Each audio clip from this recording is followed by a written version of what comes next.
Hello and welcome to the Varietal Show.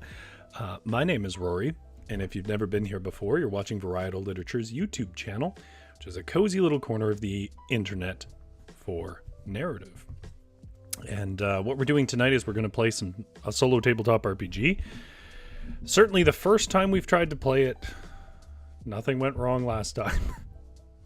This is it. This is the first time we're doing revisionist history. As we know, I'm playing on a very old computer, so it is entirely possible that we'll have problems again. I will say that I've not had that problem since that stream, though I did take apart the laptop and dust it. Maybe that did it. But it did at one point. The backlight on the keyboard just died yesterday, so I do have a second keyboard. Hopefully, I won't need it. But nonetheless, that's what we're doing. We're troubleshooting our way into playing a writing game with a solo tabletop RPG about making a sandwich at the fridge. I don't know how much of a story we're going to make of it, but it sounded like fun. But I do expect this to be a shorter one than some of the ones we've done recently. Nonetheless, if you don't want to hear any of this, if you just want to get to the game, the good news is if you're not watching live, down in the description below, there will be a timestamp or two to take you to whatever section most interests you. But if you are here live, you're stuck in real time listening to me decide when we move on. But what can help that is going into the live chat, which is bustling with a good bunch of potatoes right now. Including Tammy Morelli, GS Witchery, Jumstore, and I suspect eventually Zombie Wolf, and maybe we'll be lucky enough to see some of our others who can't always make it. Also, I should say that Uncle Kitty sends his love, Tammy. He replied to the last video, and of course we send our love to Uncle Kitty, who is on a shift that precludes watching us now. Okay. Let's move on before my computer blows up more than it already did. Maybe time is the factor.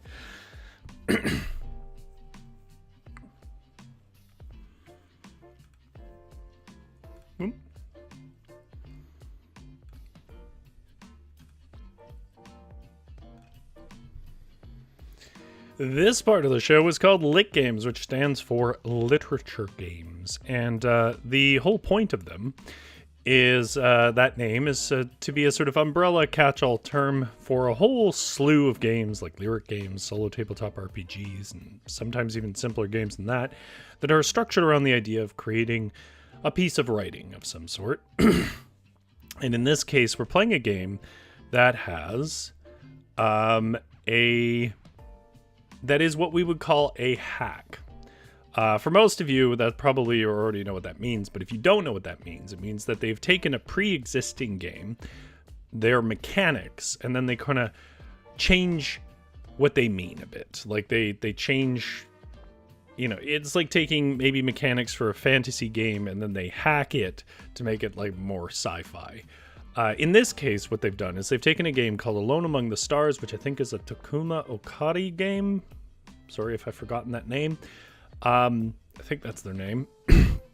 But it's a rather famous game among the sort of indie tabletop RPG scene, and it is about exploring space. And all you do is you pull cards and you roll a d6 dice, a regular dice. And between these two things, and I'll explain how this works in a minute, between these two things, you get prompts. And then you just sort of write little journal entries about those prompts. Just making sure I didn't... Oh, Zombie Wolf is here. Hello, Zombie Wolf. Good to see you. Yeah. Love to Genera if she can't make it. Okay. So the hack of this game is instead of exploring space, you're exploring your fridge in the middle of the night because you're hungry, but you can't really go shopping. So you got to deal with whatever you find in the fridge. And so what the prompt system's going to do is give us stuff to find in the fridge. And the way it works is that we roll a 6-sided dice to determine the number of ingredients that are going to go into this snacker meal. And then we draw an amount of cards equal to that number that we just rolled. And then each time we don't look at them, but each time we pull a card, we will also roll the d6 again.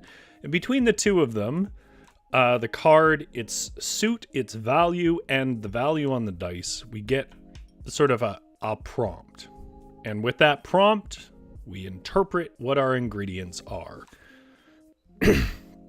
And that's it. So, like, for example, if we rolled the dice when we were pulling and flipping a card on a 1 or 2, it's unprepared food stuff, such as a raw ingredient.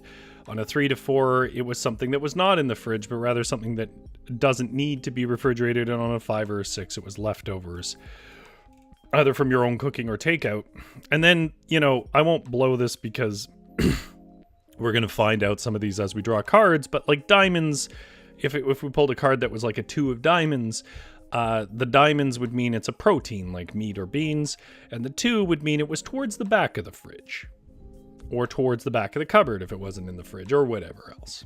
And then, when we have that prompt, that's where chat comes in, because I'm going to ask chat, what food am I pulling out of the fridge? And at the end of it, we'll have sort of a list of ingredients that our character, who will be pulling out of their fridge, and they're going to make a meal out of it. And, you know, whether that amounts to a story with any significance or just descriptions of a silly scene, I don't care. I just like writing. That's the gist of it. All right. What is the worst late night snack you guys have ever hacked together, folks? That's the question. Actually, why am I not using my Kirby cards? Counterfeit Kirby cards. Also, why am I not drinking my drink?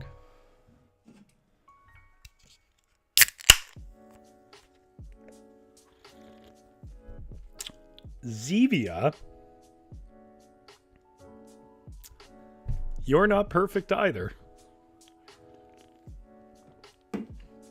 I'm pretty sure that's their motto. I don't remember what I rolled last time, so I'm just going to re-roll the dice. Whoops. I'm going to re-roll the dice. We are going to pick up on the thing I was trying to write last time.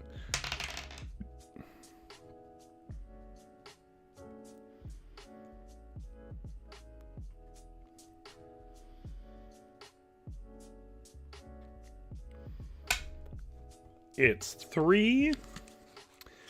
GS says, not sure what's going on with chat. Tammy expressed her well wishes for Genera. Then that comment suddenly disappeared. Well, if people delete their comment, it will disappear. So maybe they wanted to rephrase it.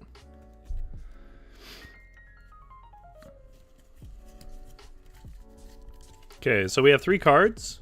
I'll pull the...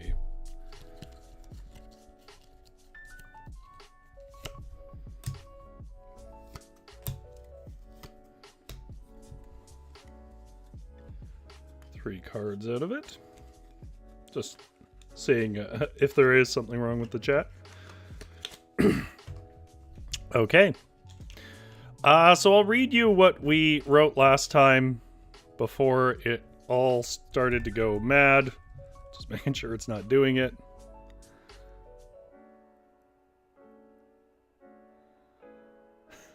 I'm sure Sicilians have made some bad stuff. Come on. The clock glowed a red 3 a.m. Nathan, do I want to make this for present tense? Nathan was awake and watching the clock flicker. He was wondering whether it was the yowling cat fight or his own hunger pangs that wrenched him from his questionable dreams. Either way, the cats were out of reach, but his fridge was not.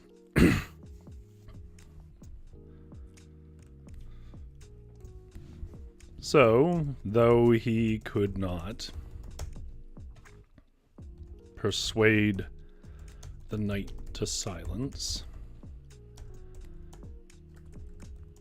he could at least end the growling of his stomach. I'm like just intuitively typing lighter as if that's going to make a difference. Nathan swung off his covers and walked to his kitchen.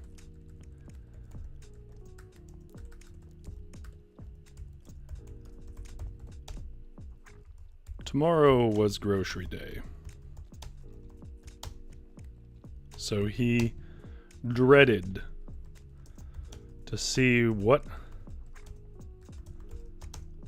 terrible options he would be reduced to by his near empty fridge and pantry.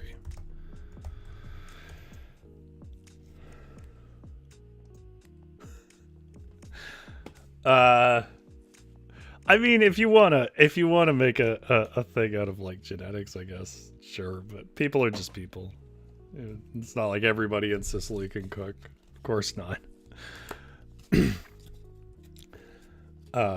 I'm sure people believe that. I'm sure people assign a lot of things to genetics that are not. But cooking is not a genetic trait. Cooking is a skill, and some people have it. Oh, do you, Jumpstore? Jumpstore says they've never woken up in the middle of the night and thought, now I'm kind of hungry. Or, I'm kind of hungry. I've always thought bathroom now. You know what I found out? Because my fat neck is trying to choke me to death. Having to get up and go to the bathroom in the night is apparently related to, or can be related to, sleep apnea. I don't really understand it, but apparently that's a thing. Yeah. So I do relate to that. But yeah, sometimes I go to bed and I'm like, no, I'm going to lose weight by going to sleep. When I'm hungry, and I'll go to sleep, and then in the morning, it'll be the same. And all that really happens is I just lie there and I'm hungry. Okay. Let's roll a dice and draw the first card and find out what ingredients we're pulling out of Nathan's fridge. Tammy Morelli says every pregnant woman can relate to pickles and yogurts. For some reason, that was always satisfying. Well, that's because... I mean, I don't know that I would want them together, but those things separately I love. We rolled a 1, and we got Kirby holding a switch over his head, which of course I needn't tell you is a 10 of diamonds. I just said diamonds was protein.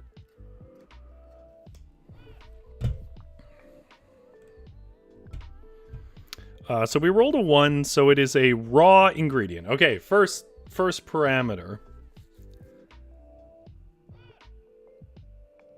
Jumpstart says, for the record, I don't have sleep apnea. Yeah, I wasn't saying that you did. I was just saying that I was surprised to find out that was one of the symptoms of it. Obviously, I don't know. I don't know, you guys. Don't make me pop the illusion here, but we don't really know each other. Any of you and me.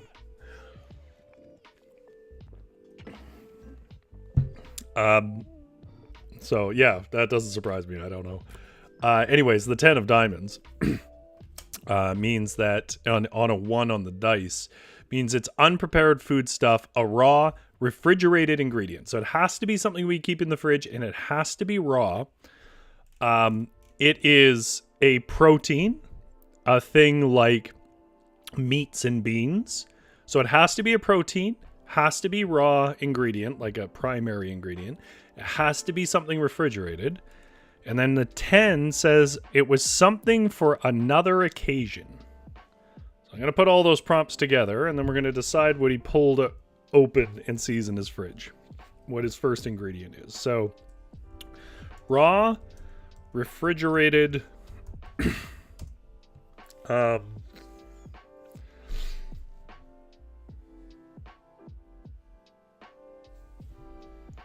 protein for another occasion.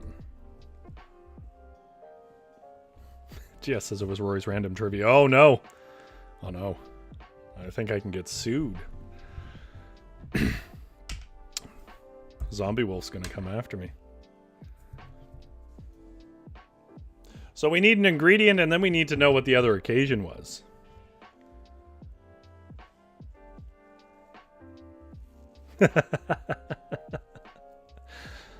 You know, I was watching Zombie Wolf. I was watching an interview with the Liver King guy, and honestly, it was because I was sort of joined in the group that was like, look at this ridiculous guy. But then, like, watching the interview and hearing more about how he looked at himself and stuff, it was heartbreaking. The man is unfortunately very troubled by body dysmorphia, for those who don't know.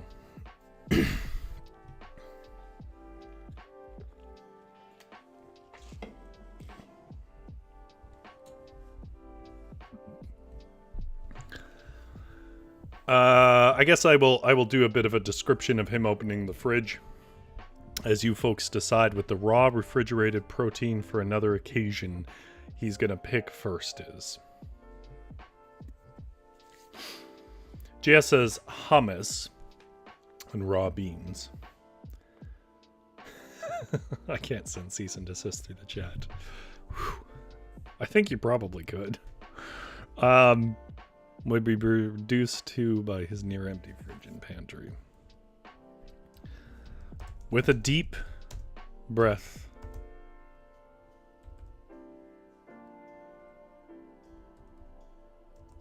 in his dark and narrow apartment kitchen. This is not a great sentence, but I don't think we should be expecting poetry from me today. This is a silly game. GS says hummus is raw beans. Is it? But I'm fine with it being hummus. But what was the hummus supposed to be for? It was for another occasion. That's more what I'm looking for now.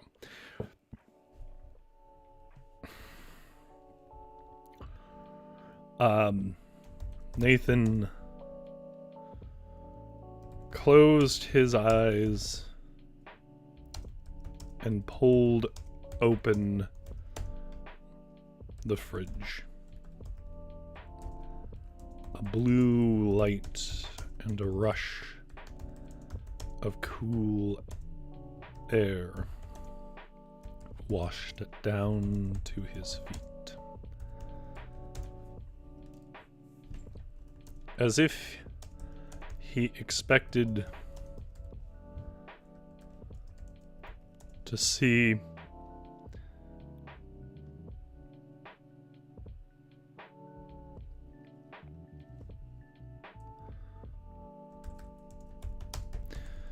he squinted at the light, but also at the prospect of the gruesome ingredients he was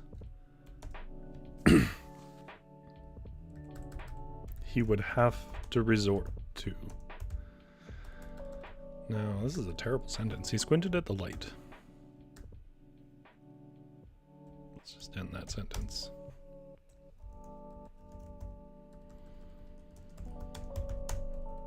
But his hesitation was more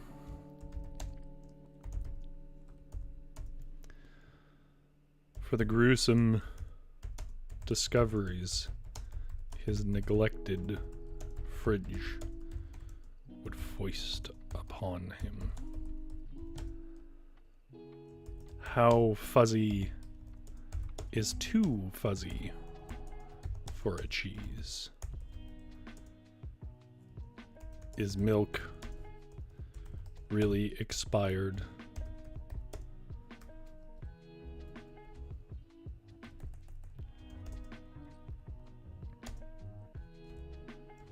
Maybe the green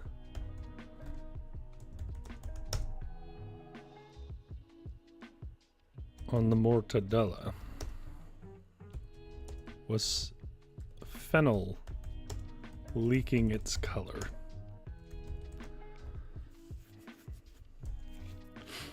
He feared what reasons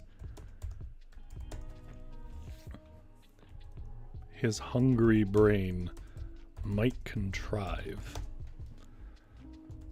to secure him a meal from the pre-grocery day scraps of a single man's fridge. I've offended myself because I had fabulous food in my fridges when I was single. But I also am thinking of my friends.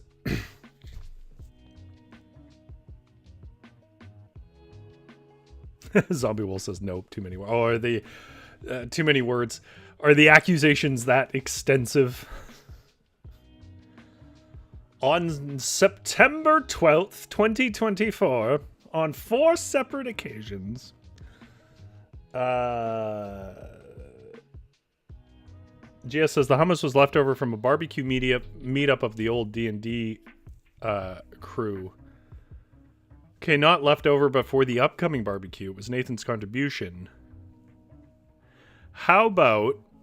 I mean, I'm seeing opportunities for a, like, you know, light little background story here. I still don't really know who this character is going to be, but I do like that idea. The question is, why did he skip it? I can think of a few options. I'm trying to think of what would be the most interesting. Can a man discover himself as he makes a terrible meal?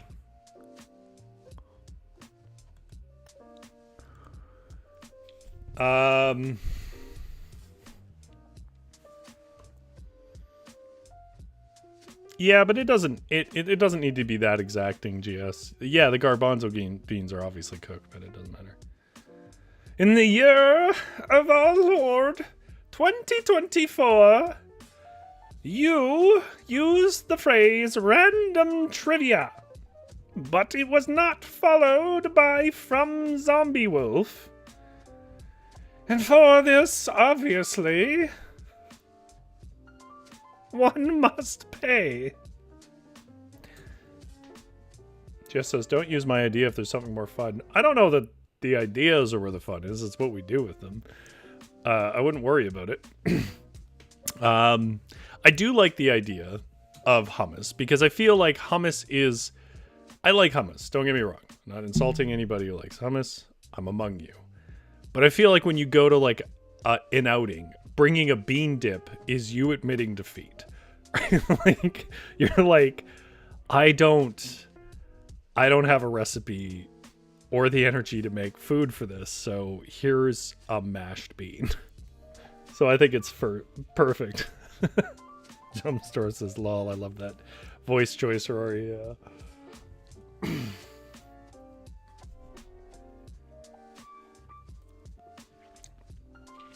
Zevia.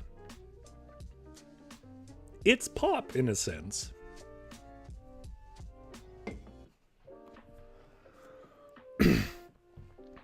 Okay.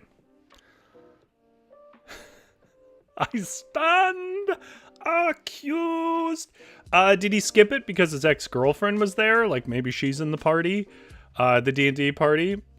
Or did he skip it because he slept in or what?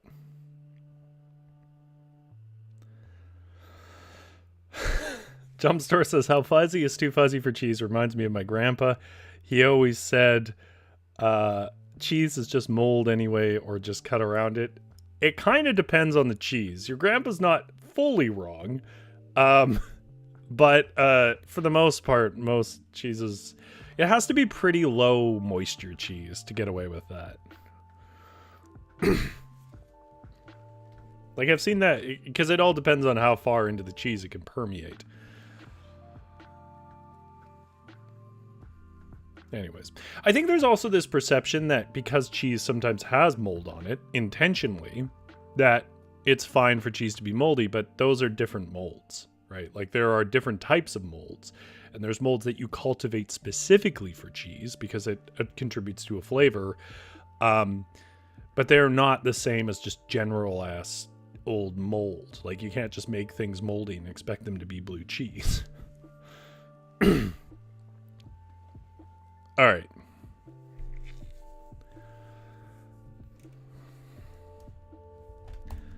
The first thing that met his eyes. Center of the center shelf.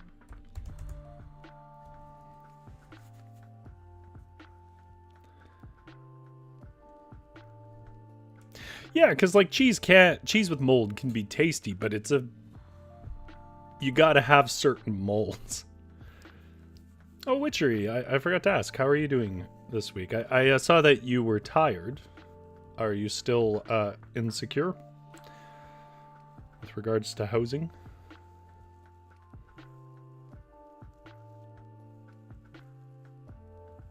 Nathan was too embarrassed to go because he'd done something. I do like the simplicity of that, like that it's a small thing. Maybe paint the image of somebody who's kind of anxious.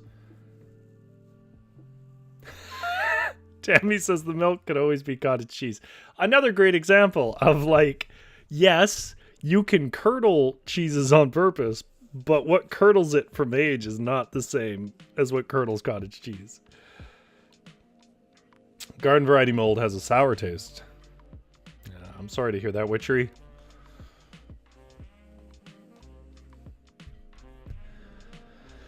The first thing that met his eyes, center of the center shelf, was the unopened container of store-bought hummus. He liked hummus.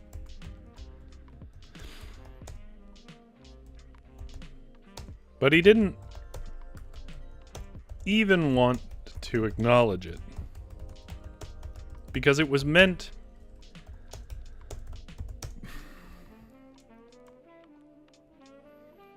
Witchery liked the video. Oh, I'm glad to hear, Witchery. I definitely was thinking of all you folks. Who had just the most incredibly list of terrible times. I'm glad that... I'm glad that it was reaffirming of your general value. The coffee creamer. Oh. You drank your parents' coffee creamer? Well, coffee creamer is good. Absolutely. I remember when I used to go to church. We were talking like I'm like 10 or 11 or younger. There was the little cart of coffee there, and I was not allowed to have coffee, obviously. You know, outside of certain influences, for the most part, you don't want your child having coffee. But sometimes, to pretend like I was having coffee, I would take a mug and the little coffee creamers and pour them with like a packet of sugar or something into a cup, and then around other kids pretend I was drinking coffee. I wouldn't say I did it really consistently, but I know I did it at least a couple of times. Because children are idiots, right? Like, there's no point in doing any of that. But I did. But he didn't even want to acknowledge. He didn't even want to open it. It wasn't for him. It was for his friend's barbecue. 3 days passed.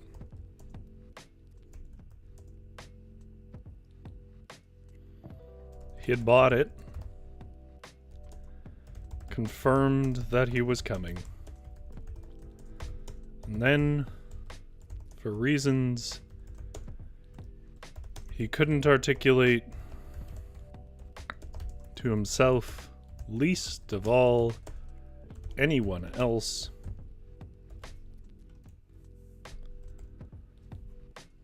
he simply didn't go. He had his jacket on, had this cursed tub of chickpea paste. Choosing chickpea there for the papa thing, but I'll go for either garbanzo or chickpea.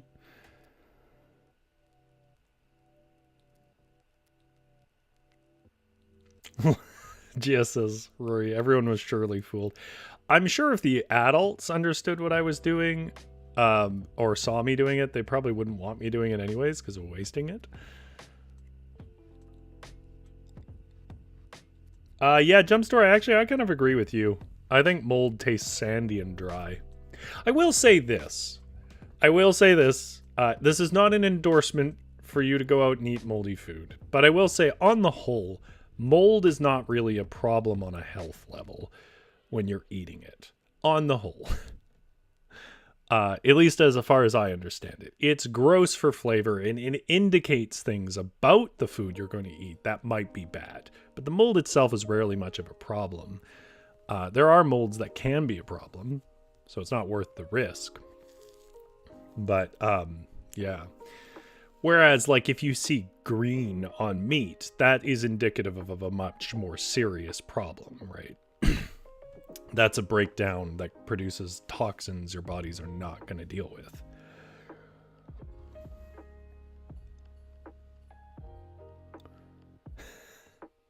Jump Store says, so you'd rather eat sand than Sour Patch Kids? Oh, GS. Oh, should I be worried? You know what I like about Sour Patch Kids? They're gluten-free. They're one of the few candies I can eat at the theater. I did end up seeing the new Alien. I think I meant to mention that last week. Maybe I did. He had his jacket on, had this cursed tub of chickpea paste sweating in his hand, and just stopped at the door to his apartment.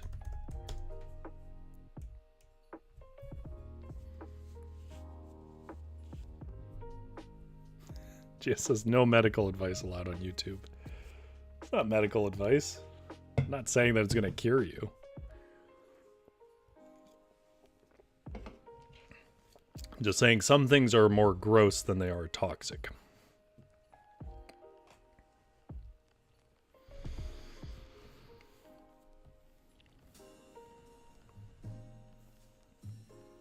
Did you like the new Alien movie?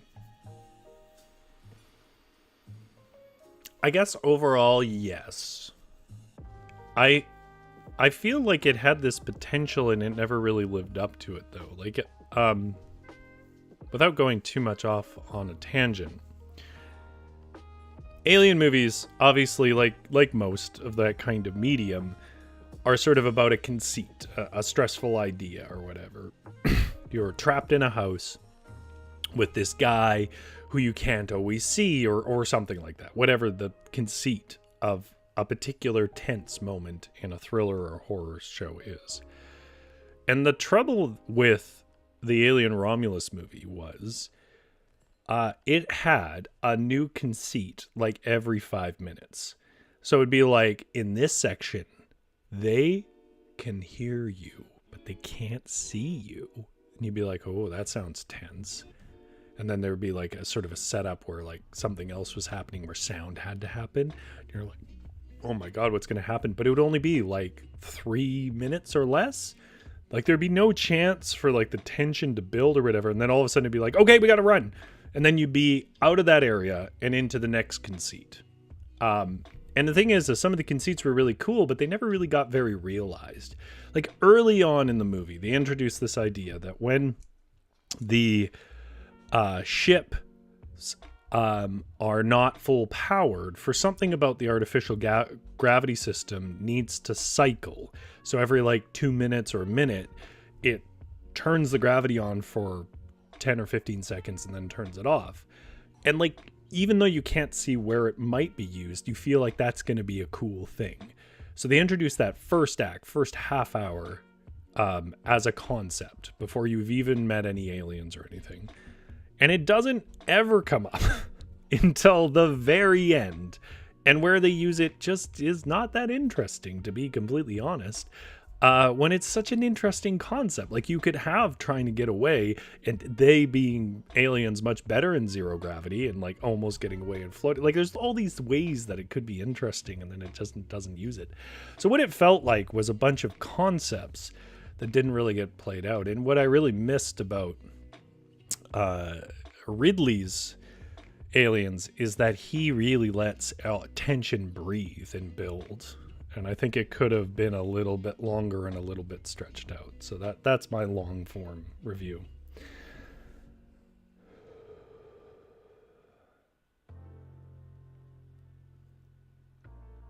We're talking about potluck insecurity. Just post that FDA disclaimer on the back of every box of tea I've ever bought. I just bring bags of chips. Everyone loves chips. Right. I'm not saying that it's bad to bring that stuff. I'm saying that it does send a message that you're like, I'm not cooking for this. Right? That's my point. My point is that nobody goes, or maybe they do, but to me, nobody goes, you know what? I'm going to do for sure a complex meat casserole. But I really like my bean dip. The brand name stuff you get from the store, which one will I bring? Like, it's not like a culinary choice. It's a choice of like, buddy, it's been a long week. I brought something. Most people like it. We're good. I was the person who brought elaborate things, as I've mentioned before.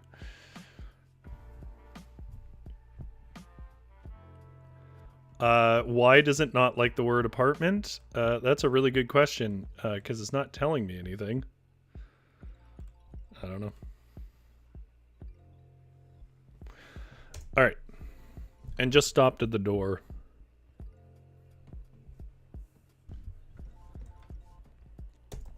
He texted his friend that he was under the weather.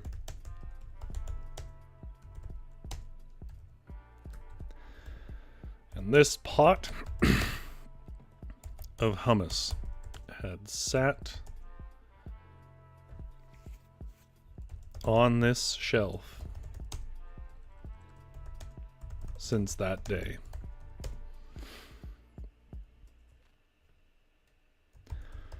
Nathan had a pang of guilt. Apparently the barbecue was good fun, and there was leftover food because they expected him to be there.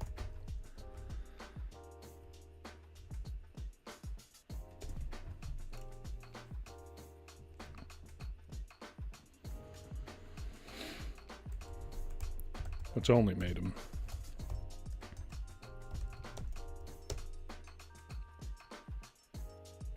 climb into his... Which only made him hermit become more the hermit. His texts with his friends down to single words and occasional ha-has.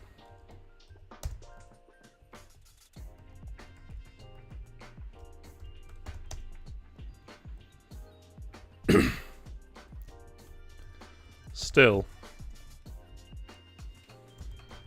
hummus was good protein. So he set it on the counter.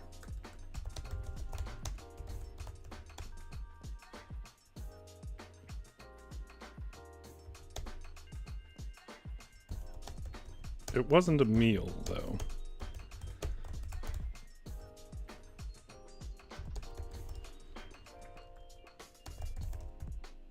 So the search continued for a pairing to the bean dip.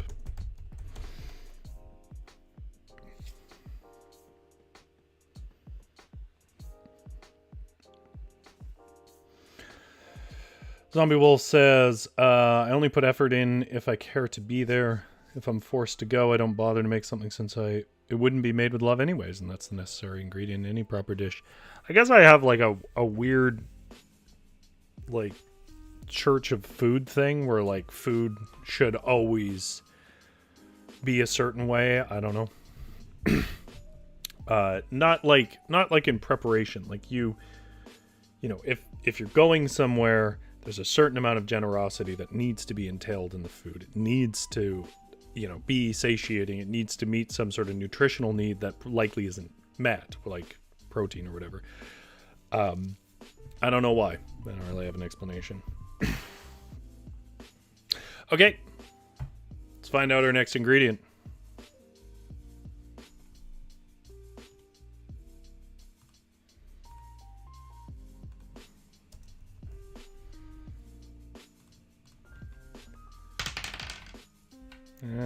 It's a 1 again. I don't want another 1. Okay, it's a 5. 5 is leftovers, either from your cooking or takeout. It's got to be takeout. Let's flip our next card. It is, what is that, an ace of clubs? A little Kirby on a star. What game is that from?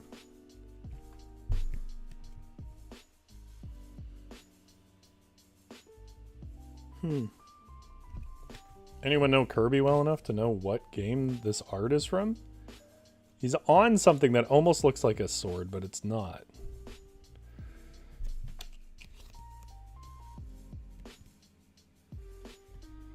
Ace of, not clubs, spades. Okay. Spades are toppings, spices, or condiments. Well, considering it's leftovers, it's probably a condiment. And then ace is in a can? I mean, we can change that if we need to, but I don't know what takeout gives you a condiment in a can.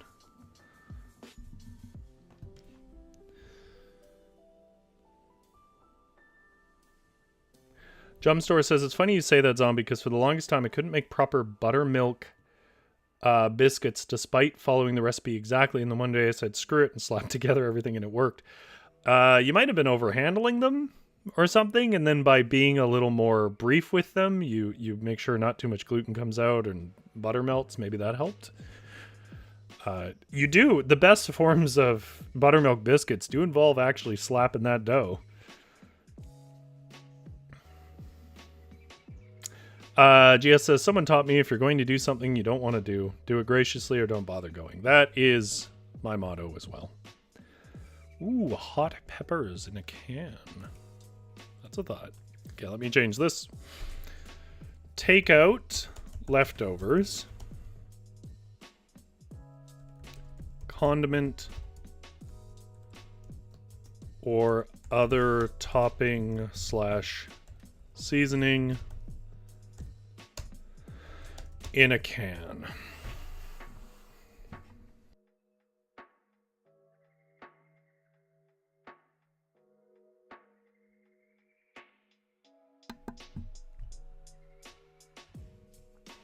Zevia. I don't mind the flavor.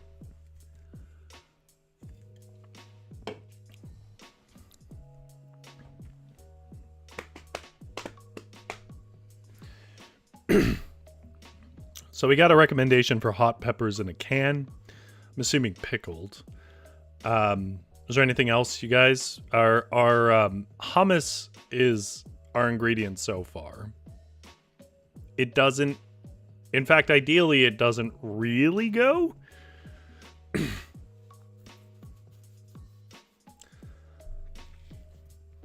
We also can kind of like adjust the prompt if somebody has an idea. We're not bound by the prompts.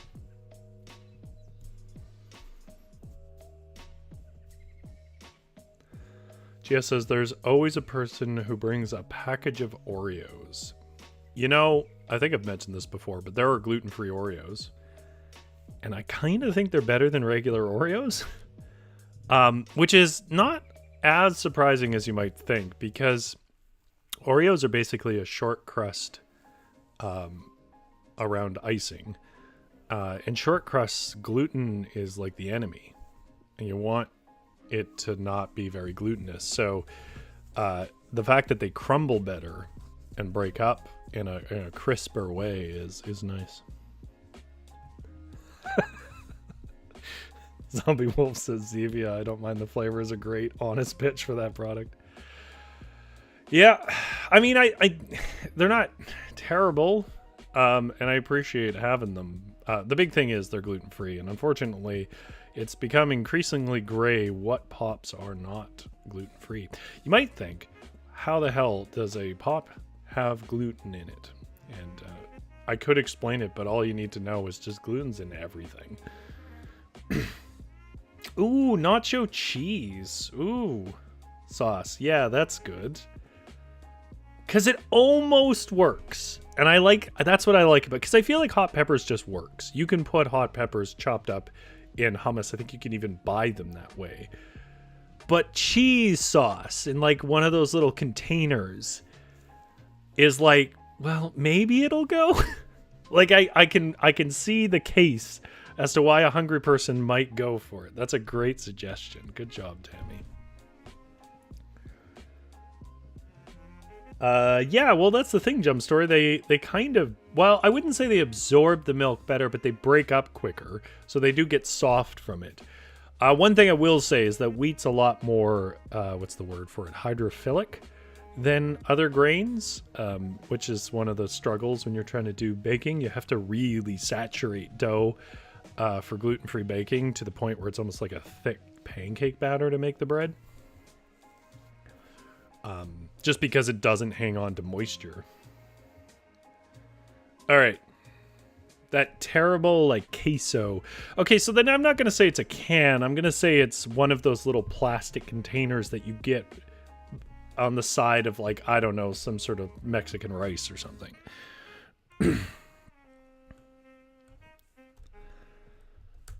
What is some stuff that you guys love with hummus? And then maybe I'll be like, that's what he was looking for, but instead he found this thing. Also trying to think if there's some sort of like second act I can do to build on what's going on, why he didn't go.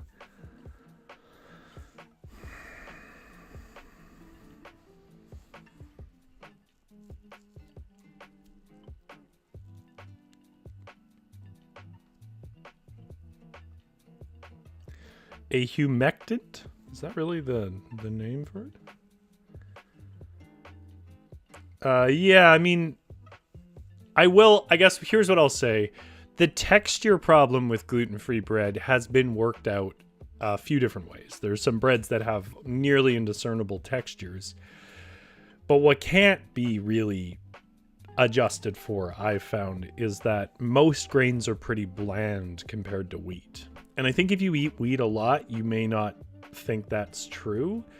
But wheat is actually quite sweet. And there is a very pronounced sweet aftertaste to eating a wheat-based thing. That when you're eating something with corn, starch, or rice or whatever, it's a lot blander. Even if the texture works. Like I have a bread that's made out of millet flour.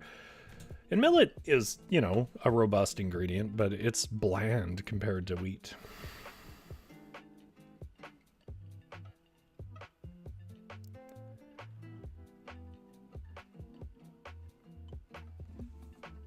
Anyways, none of you need to eat gluten-free stuff if you're not celiac. Or one of the other conditions that precludes it. So enjoy your wheat. It wasn't a meal, though, so the search continued for a pairing to the bean dip. Nathan dreamed that maybe some baby carrots were tucked under the dehydrated half onions. But alas, there was only more dehydrated half onions. He whipped open the freezer, thinking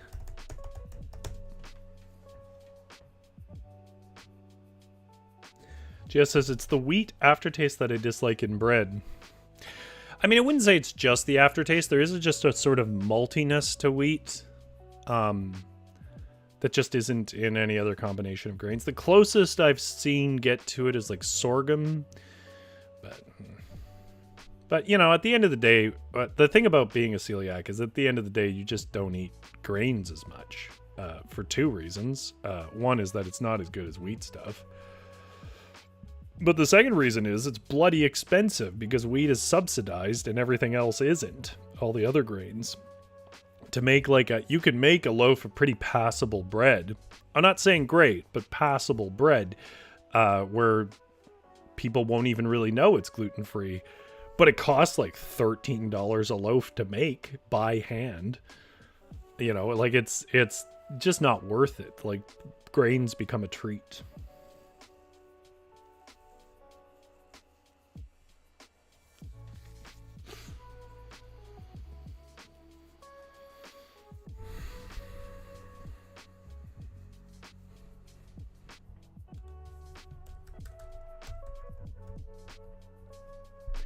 He whipped up the freezer.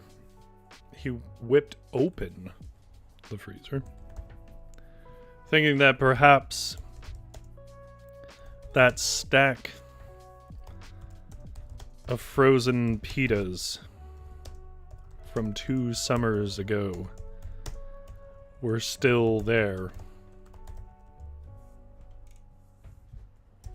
Alas, again,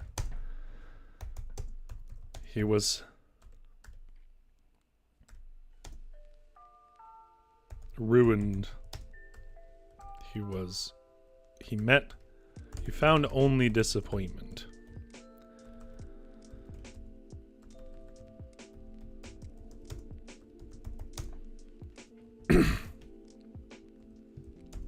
If they were in his freezer, then they were encased in the frosty overgrowth at the back bottom corner.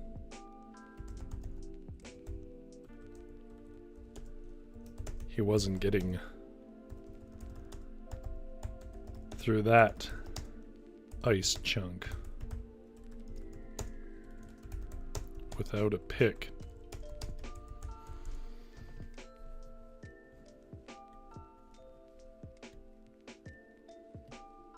He found only disappointed. Is that delicious? Indeed.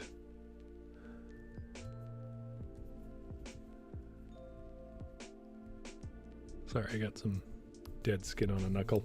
I have terrible wrists, in the sense that if I put the flat of my palm and I put any weight on it, my wrists hurt for like a week and I have to wear a brace.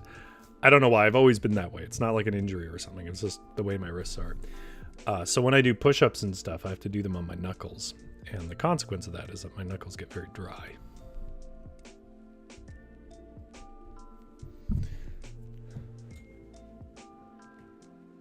Tammy says, my favorite bread is jalapeno and cheese sourdough. Ooh, that sounds good. You know what I used to like when I was a kid? Is those cheap sticks of bread that they just put some cheddar on and then melted. I like sourdough. I like strong flavors. Like I like blue cheese. I like sourdough. I like black licorice. I also like milder flavors too, but if given the choice, I'll go for sort of spicy, pronounced, vinegary kind of stuff. He wasn't getting through that ice chunk without a pick.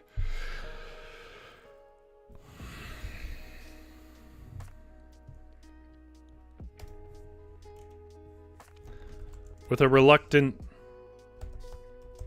sigh. Wait. He plucked then through his cupboards, filled with novelty cups and the flatware of a deceased grandparent in the mismatched flatware.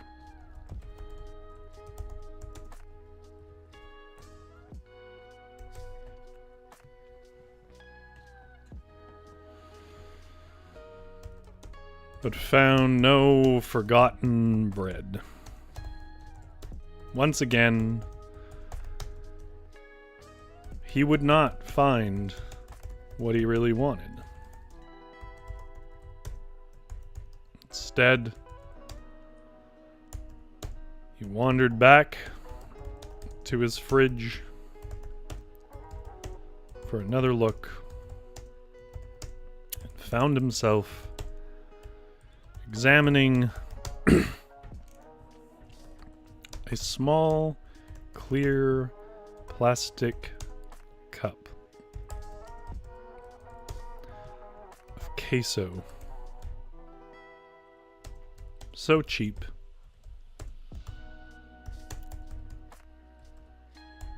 Even his fast food Mexican rice was too good to sully with it. Whoop.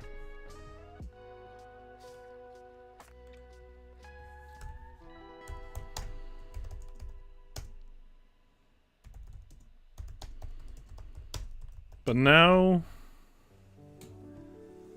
he wondered.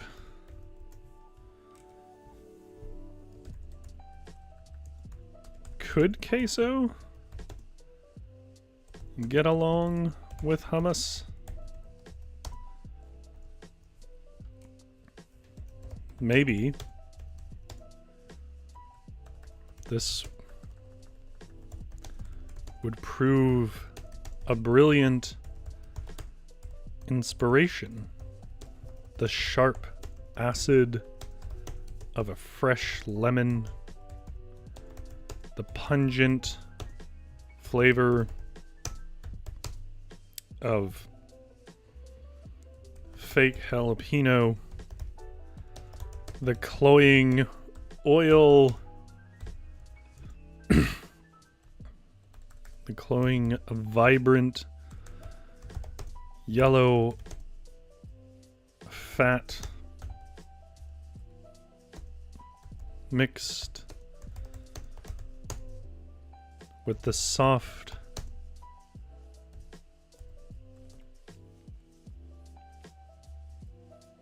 cool beans.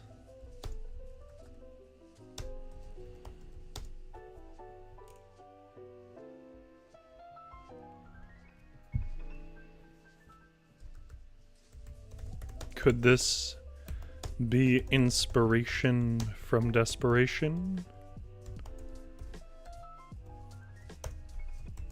He smiled for the first time since he awoke.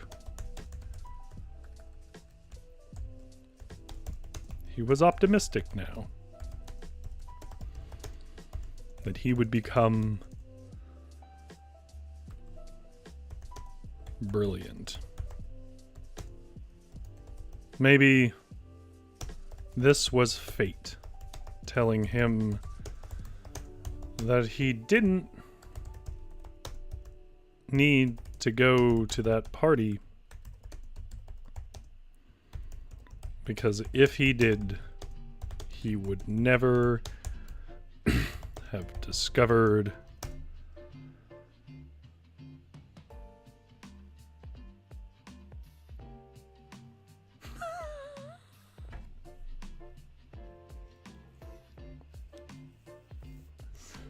Quamus.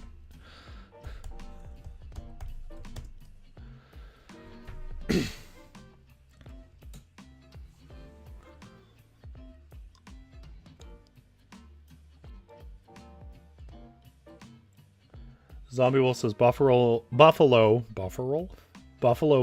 was actually pretty good. Yeah, it is pretty good. It is a different flavor for sure. I bought some once because it was discounted. I wasn't sure what to make with it. So I took out a ball and proceeded to eat the whole container. I mean, that if it's fresh like ball in the water mozzarella, just tear it up and eat it. You can put like basil or something with it if you want. GS likes ketchup chips. I've heard that ketchup chips are a Canadian thing. Do you have ketchup chips in the US? I've heard that you don't. I don't know if that's still true, though.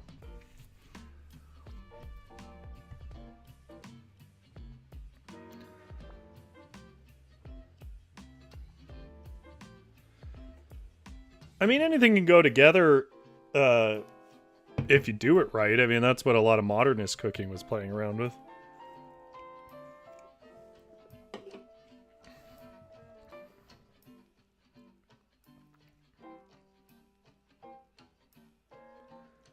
Oh, you dislike ketchup chips. I don't like ketchup chips either. I'm just curious. I've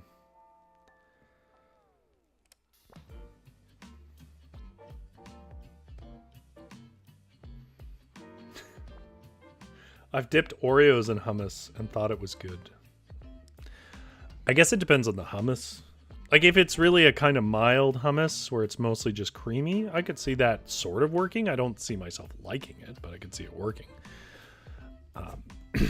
I think I've dipped an Oreo in yogurt, plain yogurt. That was good. I mean, good if you like those two things. I wouldn't say it like set it off. Oh yeah, okay. Ketchup tips were once in my Safeway. Yeah, they're all over up here. That's weird to me. Why is that a Canadian thing? There's no way. They're super popular here too, and it's not like that's some weird Canadian ingredient. Like, oh, America, have you ever heard of ketchup? Like, yeah, I think you could probably get along with ketchup chips. They're very kind of like sour and acidic, with their next sort of major profile being sugar because it's ketchup. Yeah. I don't understand why it's only a Canadian thing. I guess they tried it down there and it didn't sell well. There's a bunch of things in America, too, that just never made it up here. Like, they've tried to bring some of your fast food up here. It just never does well. But I kind of think I know why that is. Canadians go for salt over fat. And American fast food tends to be more fatty than ours, but less salty. So it kind of tastes bland to us. An ace of diamonds is our next one. And I'm going to roll the dice. It's a 3. So a 3 means it was something not in the fridge. So our final ingredient was something not in the fridge, but rather something that doesn't need to be refrigerated. So this is something that does not need to be refrigerated. It's an ace of diamonds. I don't want to do it. I don't know. Maybe another can. But diamonds are proteins, and the other one's a can. That's repetitive. I think I'm going to draw another card. Okay, that's another diamond. Okay, we're going to shuffle and draw another card. I want something different.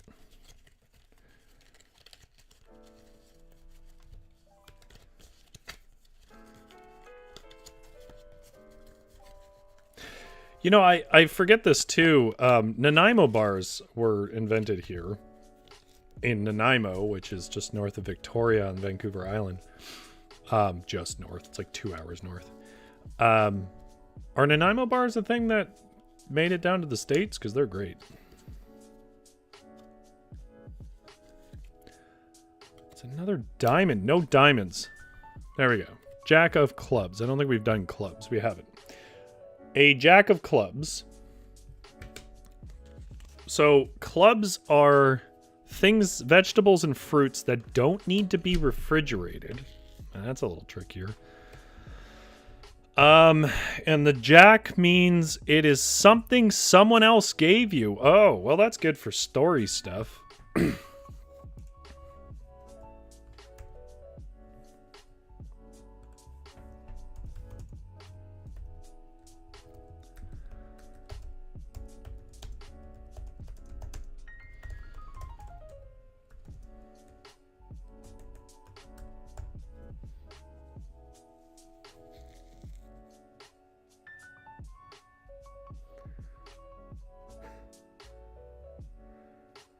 Tammy says peanut butters. It'll go great with hummus. Well, yeah, but we're not trying to have stuff go great. I think peanuts would go with hummus for sure. I don't think it'd be like the world's greatest combination, but yeah.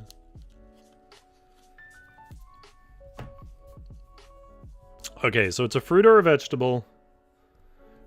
Zombie Wolf says, the bakery in my store sells Nanaimo bars, and I see them in other bakeries in my city too, but then again, the Canadian border is like right there in my location. It'd be a shame if they hadn't reached out, because they are just genuinely good.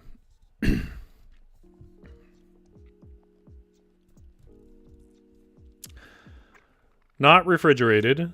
A fruit or a vegetable, something someone else gave you. What kind of fruit or vegetable would you give someone that doesn't need to be refrigerated? I mean, I guess it could be canned. But who would give us canned vegetables?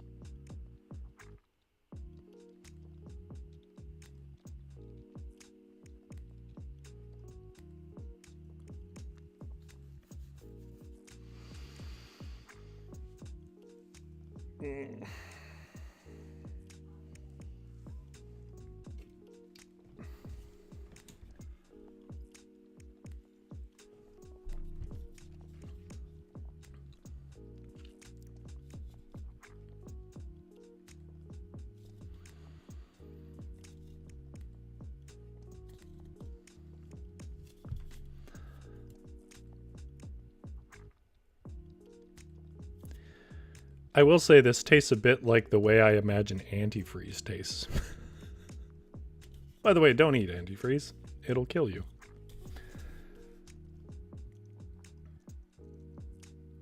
Oh, Tammy says coconut. That's a good idea. Oh. Oh, how horrible.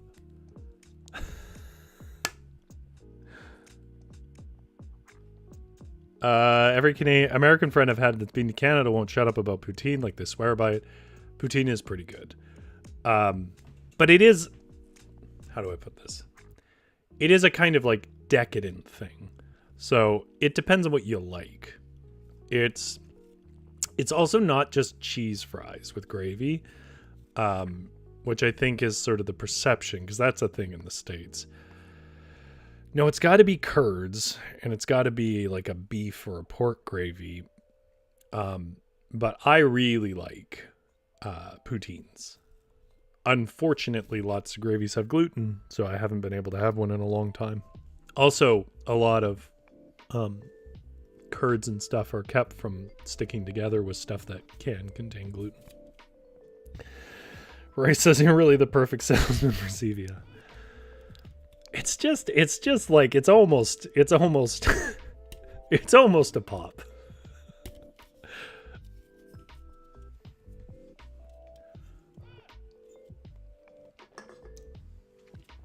I don't know if anybody knows, this is a deep cut. You'd have to be a bit of a comedy nerd, but I don't know if anybody knows Andy Daly. But Andy Daly is this improv comic actor who does characters and stuff. And he used to have this show called Review, which was based on the Australian show called Review. And the premise of it was he was a real guy who would review life things, like things in life. And I remember there was this point where the gist of the episode is somebody asked him what it would be like to eat 20 pancakes, I think it was. And he hated it. Made him feel terrible. Gave it 1 star. He gave it 1 out of 5 stars. And then in the middle of the episode, somebody asked him to review getting a divorce.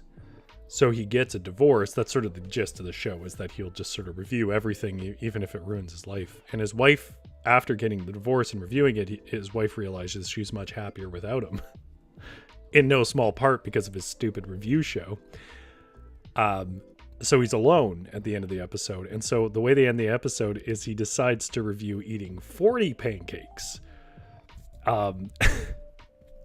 And he gives it like 5 stars because he's super depressed at that point. And in my mind, that's kind of like poutine. Like, you need to be up for 40 pancakes. Jumpstore says, how hard is it to make gluten-free gravy? It's not hard to make gluten-free gravy at all, actually. The problem is that it's a beef gravy and you need beef stock. And to get a beef stock that yourself, You need certain bones that are really quite hard to get because restaurants buy them up to make au jus and beef, whatever else. They cost a small fortune to get beef bones that will work for it. I have a pressure cooker, so I can do it, but any other path to getting beef flavoring is questionable.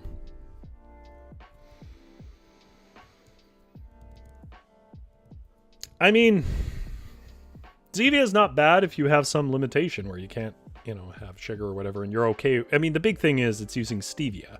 So, like, you have to like that sweetener, which is it's an acquired taste, right?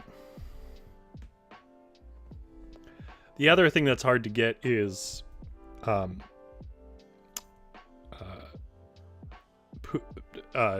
curds at all that work for poutines. But curds that don't stick to each other because of some gluten-free cornstarch or something, rather than what is often used, which is like wheat flour or something. Okay. Yeah, okay, I know what he's gonna do. I know how he's gonna think this was a good idea.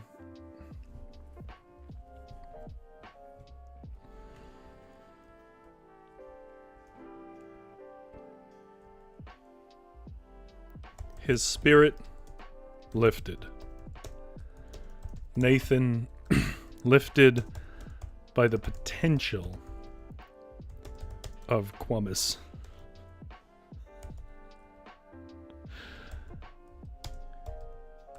Nathan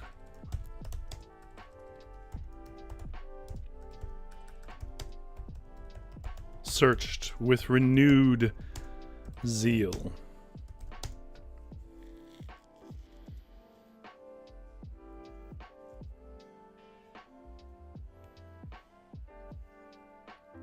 Zombie Wolf says, as a vegetarian, poutine sounds disgusting. Yeah, no, it's definitely for people who like the decadence of gravy, really. Gravy and cheese. If you're not into gravy and cheese, it's not going to be your thing.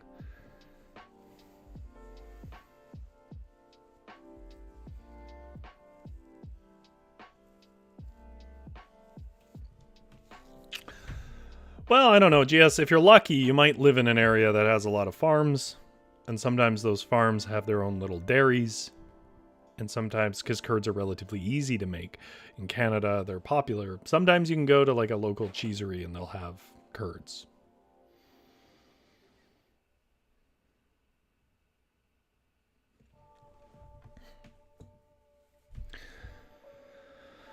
All right. But yeah, it's decadent. It's just fat, right? Like, it's just a bunch of fat and salt. Yeah. Nathan searched with renewed zeal for something, anything, to be the vehicle that delivers his delicious concoction to his mouth.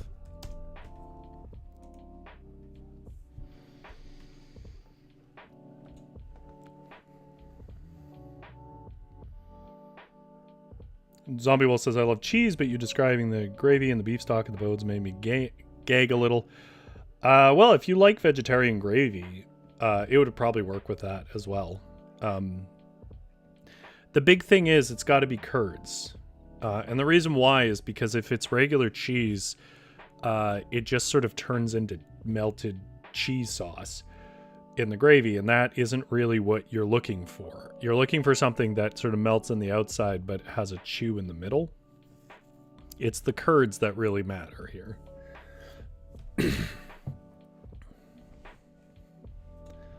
But yeah, I mean, it's decadent. A lot of the food out of Quebec is pretty decadent, though.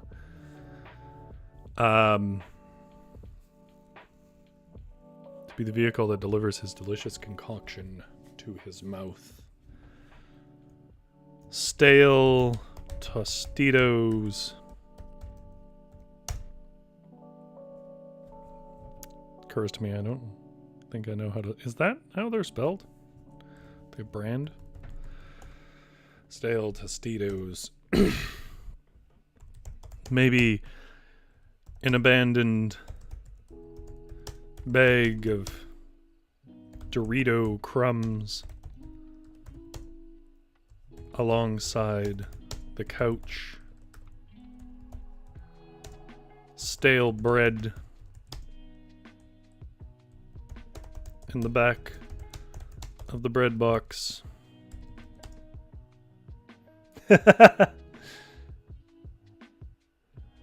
Jumpstar says melts in your mouth, not in your gravy. Exactly.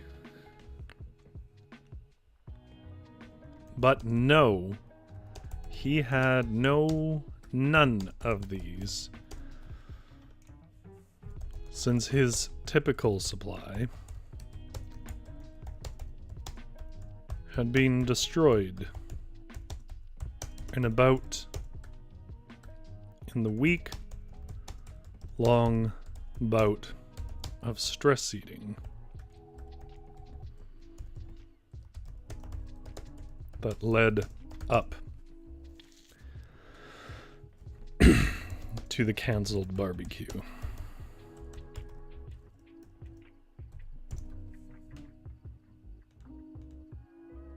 No, we've been over that. We use 2 L's here.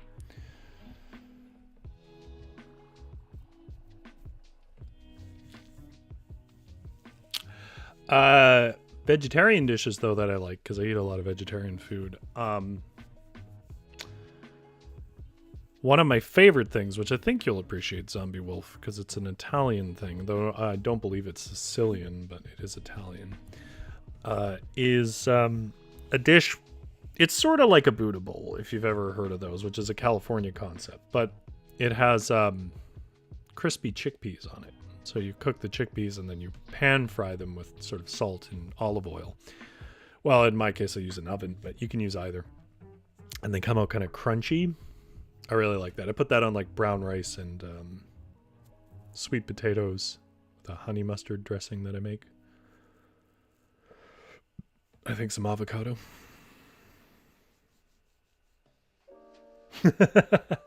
Tammy says, I'm really going to make sure Hira is listening to all this because I'm going to make her make me a poutine. If you can get fries, the rest of it is just basically heating stuff up. You just put curds on it and pour hot gravy over it and you got it. If you can't get fries, I mean, I'm fine with deep frying on my stove. Some people are quite terrified of it, so. But I also have an extinguisher next to my stove.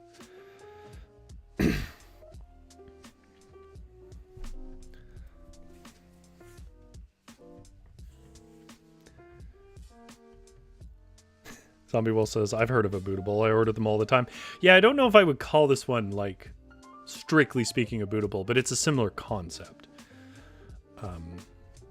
By the way, if anybody watching this is a celiac or for some reason can't eat gluten, a lot of my favorite recipes come from Canal et Vanille, which is cinnamon and vanilla in French. She's not French. The book doesn't really include French recipes, but that's just what it's named.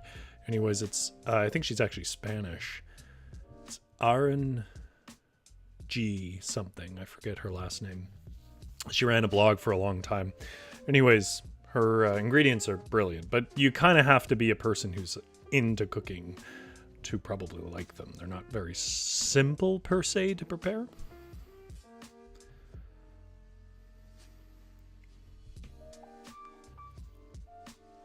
Oh yeah, they're all pointing out, Tammy, you're not going to be able to do that after you get your gallbladder out. So now's the time to do it.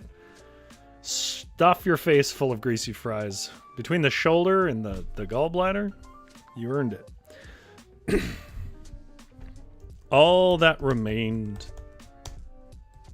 alone in the moonlight of a par that spilled alone in a band of moonlight.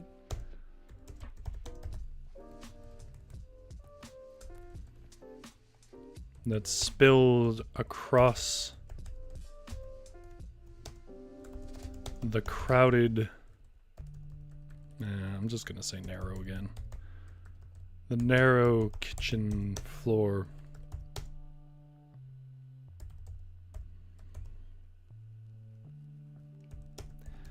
Was a bag of something called coconut chips. Unopened. For two very, in Nathan's opinion,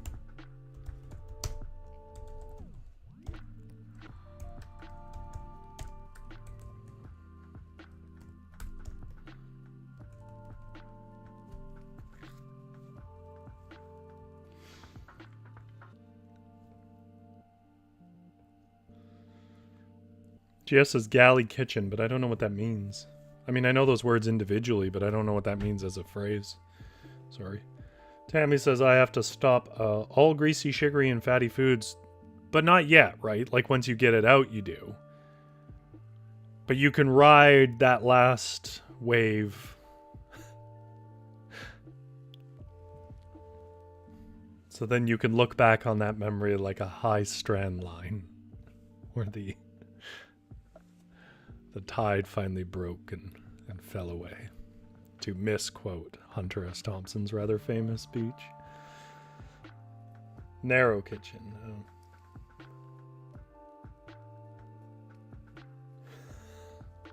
Don't say hateful things like that, Jump Store. If you can't have a lot of salt, something that gives a similar effect but requires less sodium to do it is MSG. I know that that's a boogeyman chemical for a lot of people, but I won't go into it here. Just encourage you to go and look at research yourself and find that it does not cause anything that it was said to cause. One study in the 70s versus dozens since that have never recreated it.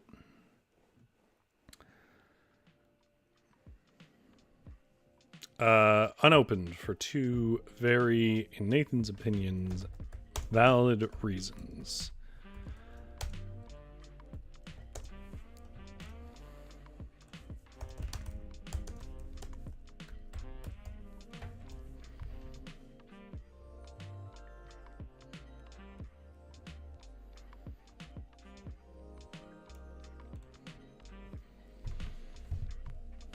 The first was that it was dried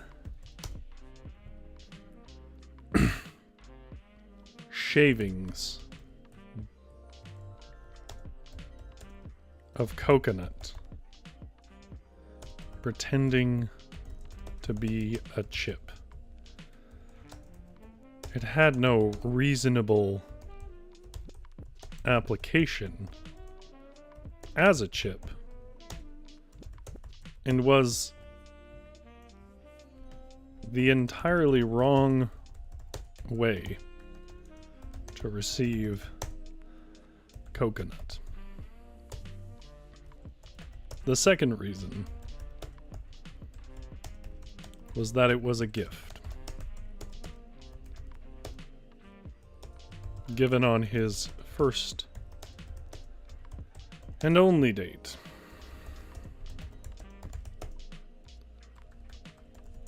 With his D&D group's cleric.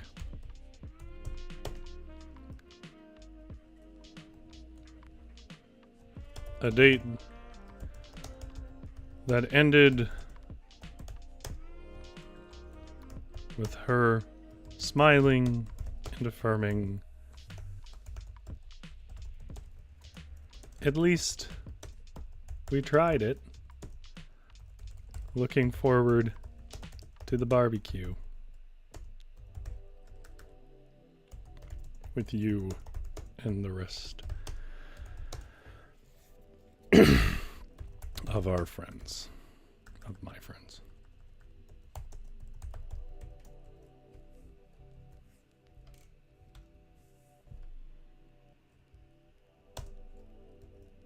The way she leaned into the word friend was all he could hear when he looked at that hateful bag of pretended chips.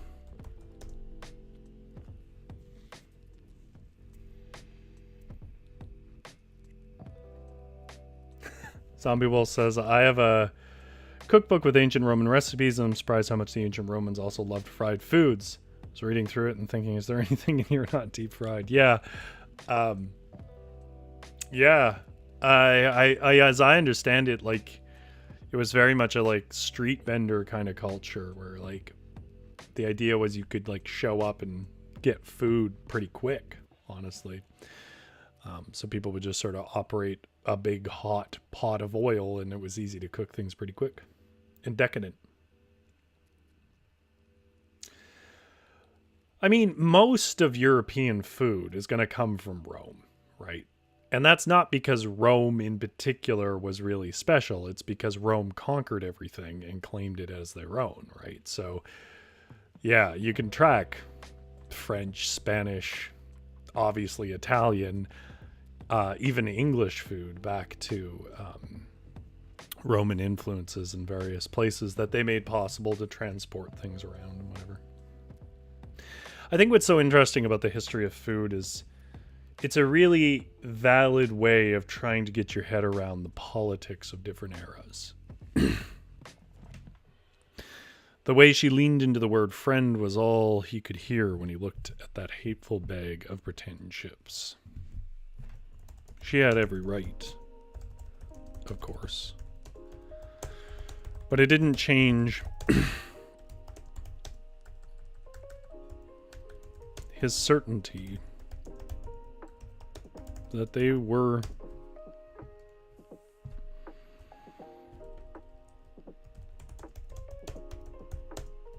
that they could have been something special.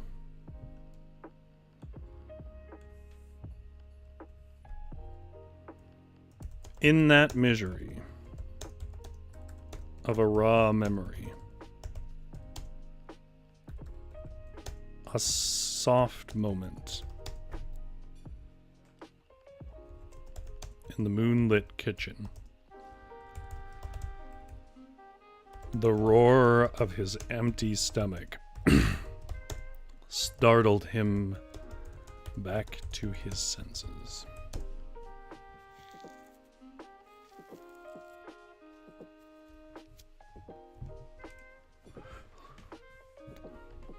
No longer were the chips a totem of sorrow, but rather a hopeful carriage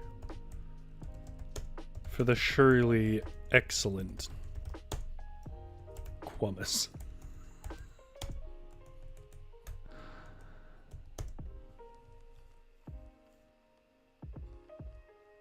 Jumpstore says, I guess no matter the time period, humans loved eating things that would kill them slowly. I mean, in defense, unless you were really wealthy, you were constantly trying to scrape together enough calories to just not die. As I've pointed out to people before on this, well, maybe it was on Fireside Fairy Tales, but like 90% of the meals that the average working class person in the 1,000, 2,000 years of Europe was porridge with maybe butter. And not porridge with oats. That was fancy. Porridge with like barley. Go try a barley porridge. Tell me what you think of that.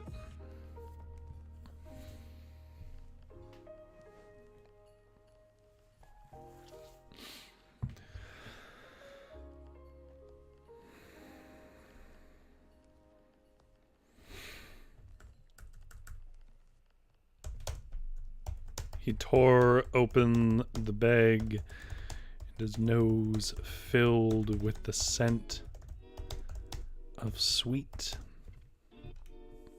coconut meat.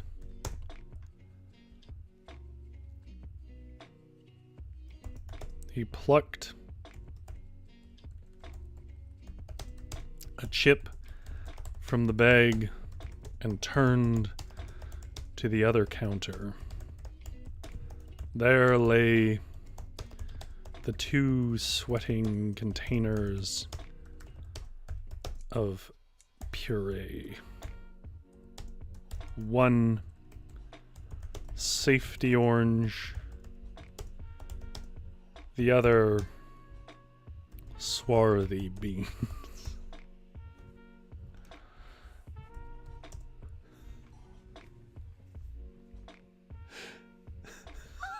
I don't know why that made me laugh. It doesn't even make that much sense, but the term swarthy beans is gonna stick because it makes me laugh. What's your favorite deep fried thing, chat? Like, if you could only have one more deep fried thing and then you had to never have deep fried things again, what would it be?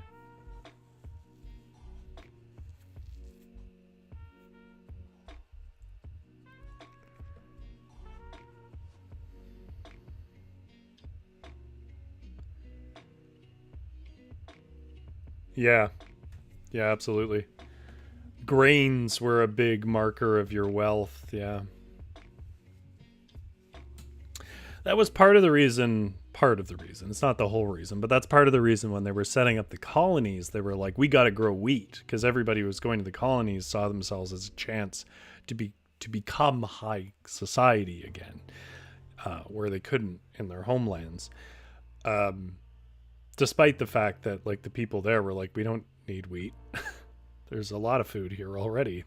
And then they dug up that food and stuffed in their wheat. Oh. Tater tots, my favorite form of potato. Ooh, tater tot is a good call. Unfortunately, a lot of them have hummus. Or gluten, rather. Tammy says elephant ears. Ooh, that's not a big thing in Canada, but I am familiar with them. They're good.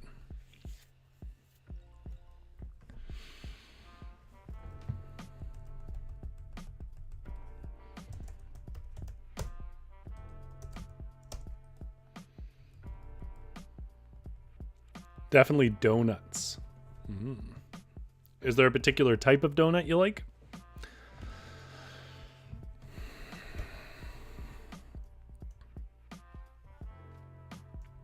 With the fragile coconut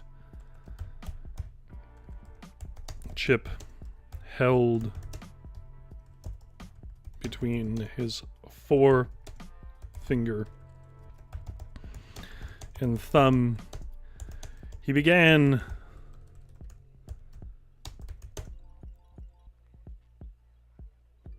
the fussy process of trying to peel open the hummus.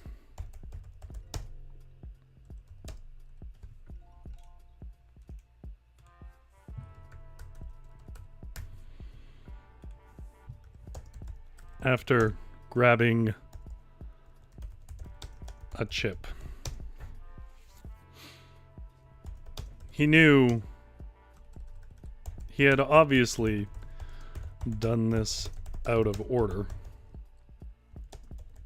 but he dared not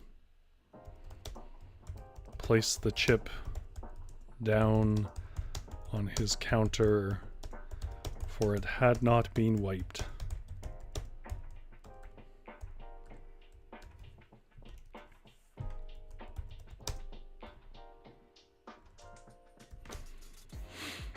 Since before his memory could summon,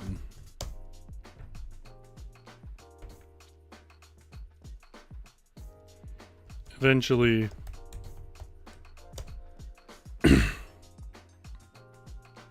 holding the container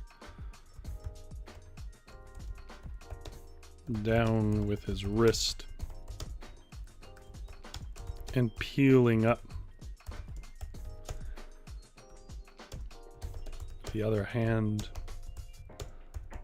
he got into the hummus. Then, with equal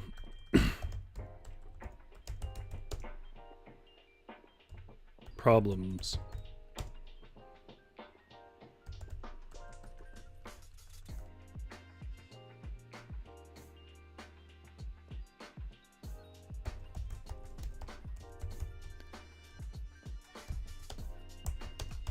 He began a process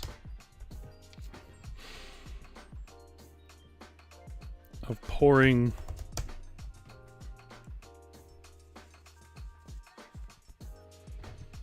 Tammy says, has anyone in the chat ever had a maple bar with bacon before? I don't know what a maple bar is. Is that an ice cream thing? Zombie Wolf says, I prefer Bavarian cream-filled or cake donuts. One or the other. Maybe both at the same time. Tammy says, donut apple fritters. Ooh, yummy.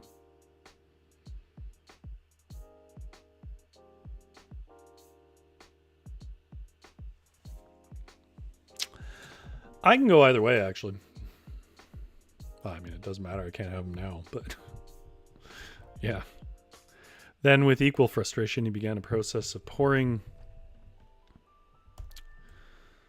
the queso into the hummus while still holding the chip. He could have turned and put it back in the bag, but in his excitement, that felt unnecessary.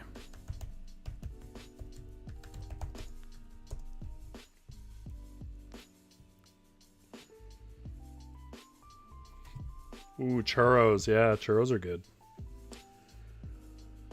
Ooh, and funnel cakes. Yeah.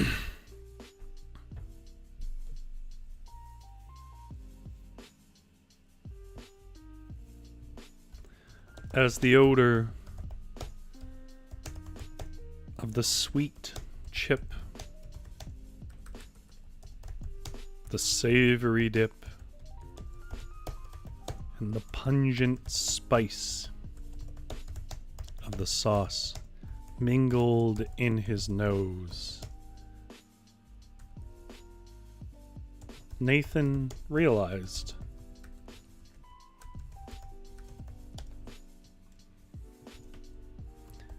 that this might have been a mistake. He was too far gone to give up at this point. But how did he think this would be good? He began to wonder.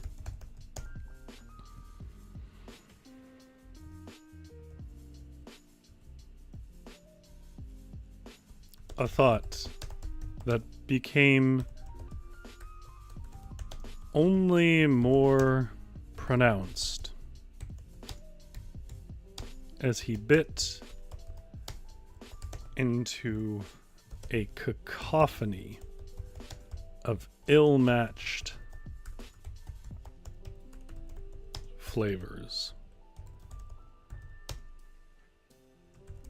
Like a child making lemonade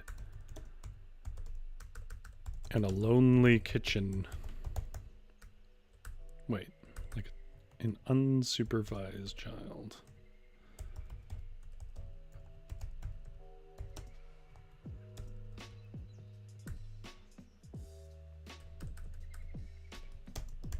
This was a nonsense mix of salt, sweet, spice, grease, which didn't blend the beans at all, and a chip that became soggy at the mere sight of moisture.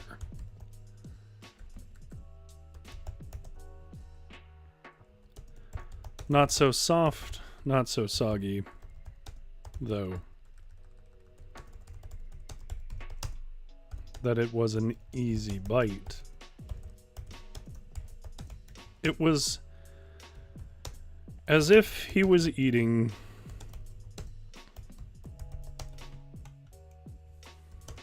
a slurry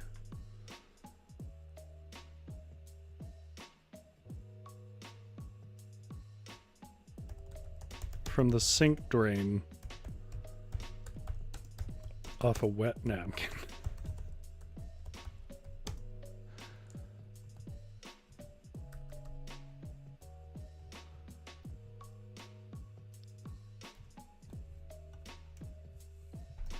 All he could say, quietly,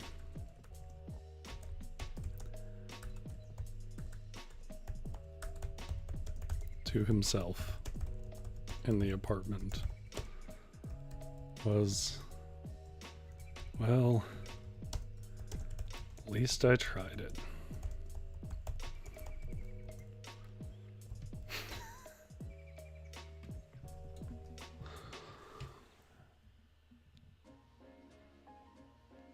Jumpstore says, I'm a Messianic Jew. I'm Messianic Jewish. I don't eat bacon. Fair enough. As for the sweet and savory, I loved going to the theater and eating a handful of popcorn with a mouthful of M&Ms. Yummy, yummy.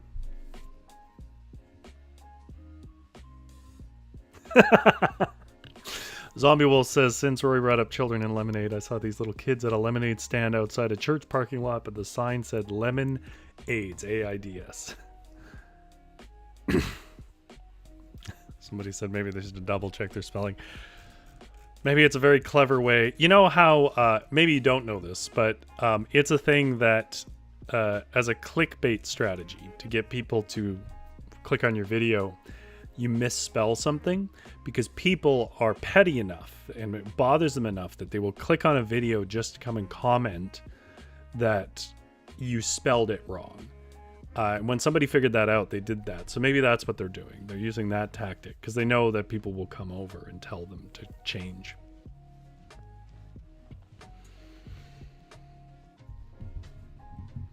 All right.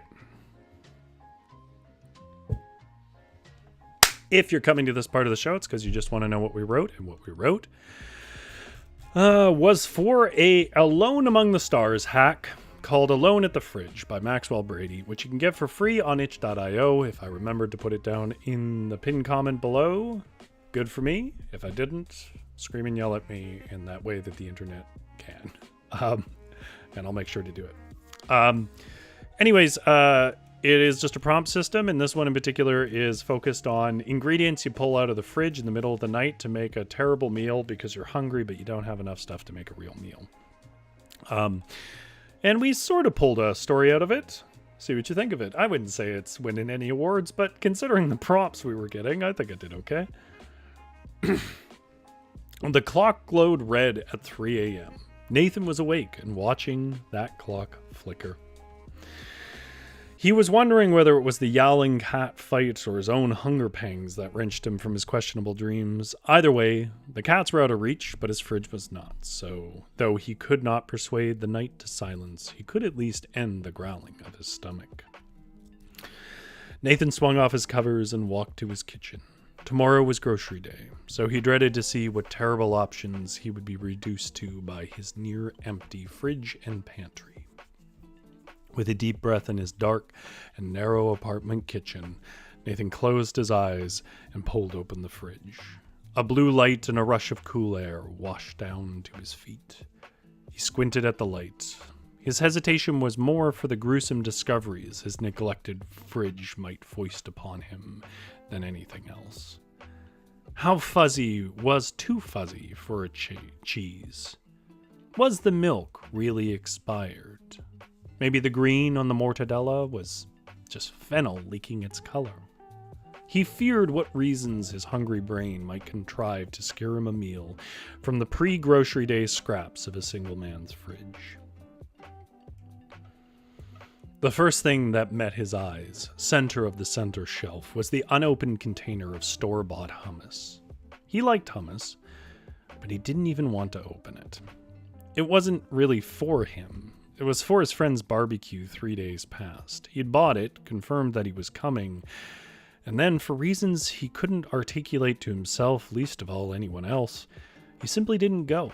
He had his jacket on, had this cursed tub of chickpea paste sweating in his hand, and just stopped at the door to his apartment. Out of his apartment, I should say.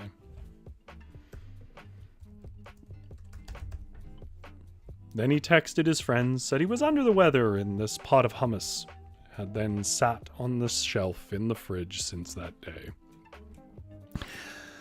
Nathan had another pang of guilt at the recollection. Apparently the barbecue was good fun and there was leftover food because they expected him to be there, which made him become even more the hermit in his shame. His texts with his friends were down to single words and the occasional ha ha. Still, hummus was good protein, so he set it on the counter. It wasn't a meal, though, so the search continued for a pairing to the bean dip. Nathan dreamed that maybe some baby carrots were tucked under the dehydrated half onions, but alas, there were only more dehydrated half onions. He whipped open the freezer, thinking that perhaps that stack of frozen pitas from 2 summers ago were still there, and alas, again, he found only disappointment. If they were in his freezer, then they were encased in the frosty overgrowth at the back bottom corner, and he wasn't getting through that without an ice pick. He plucked then through his cupboards, filled with novelty cups and the mismatched flatware of deceased grandparents, but found no forgotten bread or chips. Once again, he would not find what he really wanted. Instead, he wandered back to his fridge for another look and found himself examining a small, clear plastic cup of queso, so cheap, even his fast food Mexican rice was too good to sully with it when he originally got it. But now, he wondered, could queso get along with hummus? Maybe this would prove a brilliant inspiration.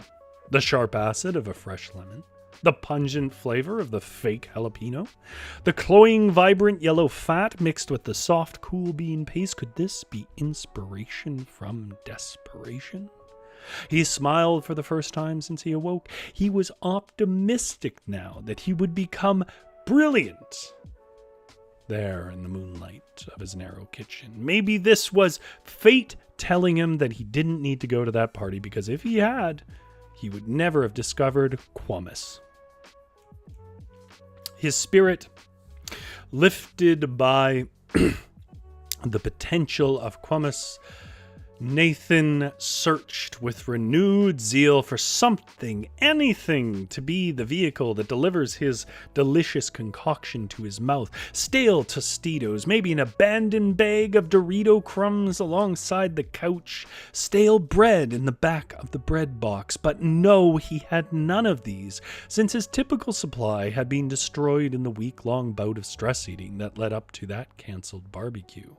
All that remained, alone in a band of moonlight that spilled across the narrow kitchen floor, was a bag of something called coconut chips. The bag was unopened for 2 very, in Nathan's opinion, valid reasons. The first was that it was dried shavings of coconut pretending to be a chip. It had no reasonable application as a chip and was the entirely wrong way to receive coconut. The second reason was that it was a gift given on his first and only date with his D&D group's cleric. A date that ended with her smiling and affirming, "At least we tried it. Looking forward to the barbecue with you and the rest of my friends." The way she leaned into the word friend was all he could hear when he looked at that hateful bag of pretend chips. She had every right, of course, but it didn't change his certainty that they could have been something special. In that misery of a raw memory, a soft moment in the moonlit kitchen, the roar of his empty stomach startled him back to his senses.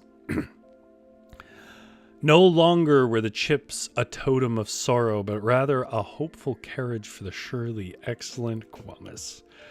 He tore open the bag, his nose filled with the scent of sweet coconut meat. He plucked a chip from the bag and turned to the other counter. There lay 2 sweating containers of puree, one safety orange, the other a humble pot of swarthy beans. With the fragile coconut chip held between his forefinger and thumb, he began the fussy process of trying to peel open the hummus after grabbing the chip, something he obviously had done out of order, but he dared not place the chip down on his counter, for it had not been wiped since before his memory could even summon. Eventually, holding the container down with his wrist and peeling up with the other hand, he got into that hummus.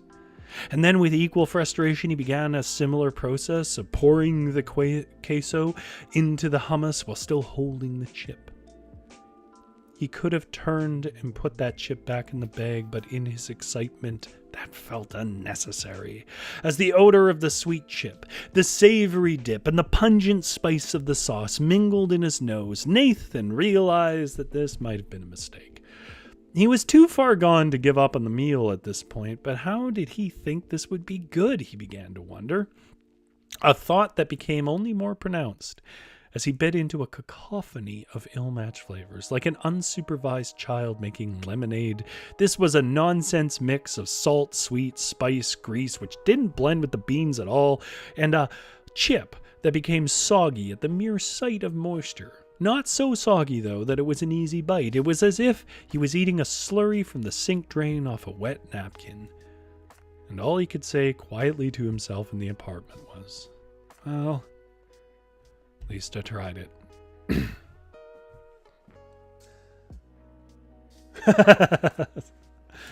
Dumb story. I mean, you can fill in whatever blank you want. Zombie Wolf says, random trivia. I actually read about this one recently. This is one I know because I know everything about Mr. Rogers. Mr. Rogers insisted he had to always weigh 143 pounds because 143 is the number of letters in I love you. Also, he would swim every day. He loved swimming. Well, here's to better days. Maybe we were able to lull Witchery off to sleep. I know they were tired. Yeah, thank you, Tammy, Jumpstore, Zombie Wolf, GS for helping us out. If you're out there lingering in the shadows, that's fine. Thanks for lingering in the shadows. I hope you enjoyed what we watched. Obviously a sillier one today. I'm thinking I'm thinking of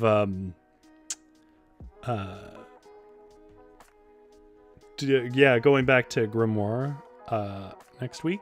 I don't know for sure yet. We'll see how I feel. Yeah, that was what 2 weeks ago now we voted for, so I'm thinking of doing that. If you haven't seen that before, it's a playlist on the channel. We don't have many episodes in it. I think it's only 2 at this point, and most of that is just setting up mechanics, but it's about a wizard trying to create a spell book. Witchery says, I was napping a bit. Yeah, well, that's good. I'm glad. I'm glad that you were relaxed enough to sleep. Jumpstore says, man, how can a man be so freaking wholesome? Rip Mr. Rogers. The thing about Mr. Rogers is, here's the way I frame it.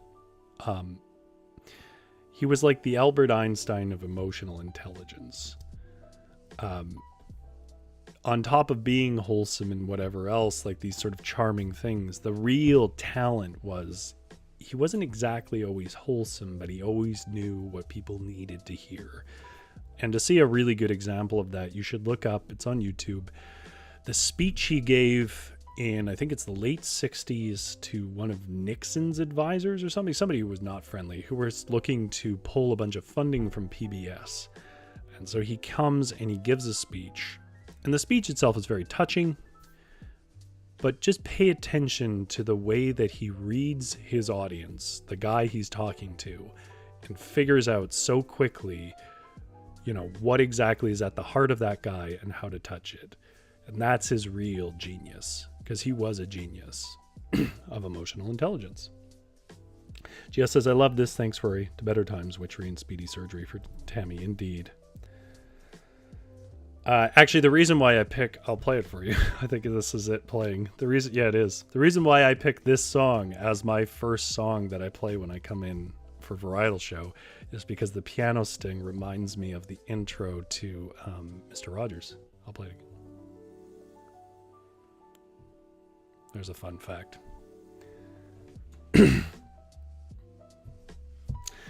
All right. Well, I could stay here all night and talk about Mr. Rogers, but I think that it's probably time to go.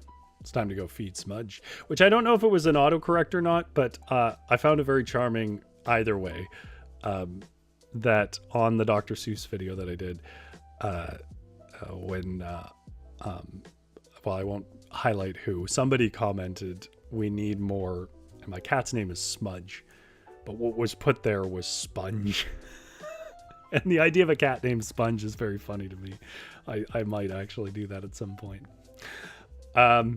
Anyhow, that's all from me.